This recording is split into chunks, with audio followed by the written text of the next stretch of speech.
एक दिलचस्प बात और है, ये मसल्स कभी थकती नहीं हैं और ये सिर्फ अपनी फुल कैपेसिटी पर काम करती हैं, ना ऊपर ना नीचे।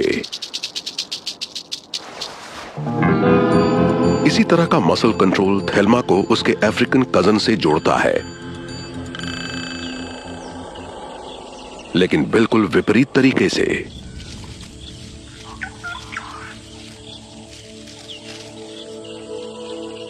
वेलवेट एक वेस्ट अफ्रीकन गबून वाइपर है। ये खामोशी के साथ अकेली रहती है, इसके होने ना होने का पता नहीं लगता। अपनी खास त्वचा के कारण ये जंगल में आराम से कैमोफ्लेज हो जाती है। इसका शांत स्वभाव और खूबसूरती एक छलावा है, ये बेहद घातक है। ये किसी ट्रेन्ड किलर से कम नहीं है।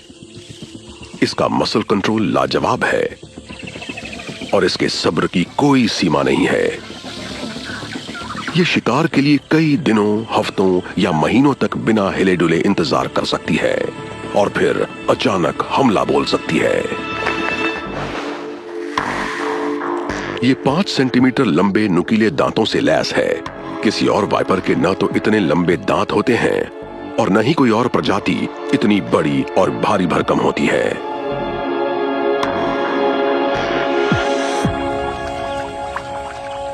लेकिन वेलवेट अपनी ताकत की नुमाइश नहीं करती।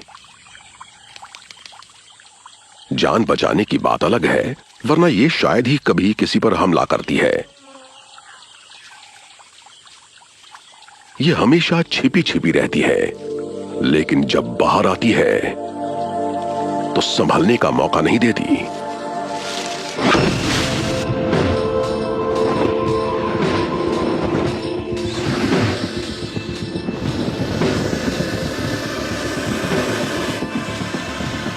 बेशक वेलवेट और थेल्मा अलग अलग कॉन्टिनेंट्स पर रहती हैं, लेकिन दोनों अस्तित्व की लड़ाई लड़ रही हैं और अपने परिवार को बढ़ाना चाहती हैं।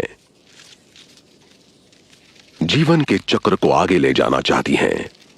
लेकिन इन लक्ष्यों को आप कैसे पूरा करेंगे अगर आपके पास थेल्मा की तरह चेतावनी देने की खास सहूलियत न हो और ना ही आपके पास वेलवेट जैसा आकार, सब्र, घातक जहर और नुकीले दांत हों।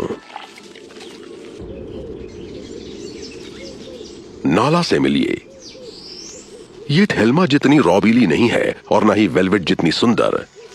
ये छोटे वाइपर के ग्रुप से आती है। ये एक पफ एडर वाइपर है।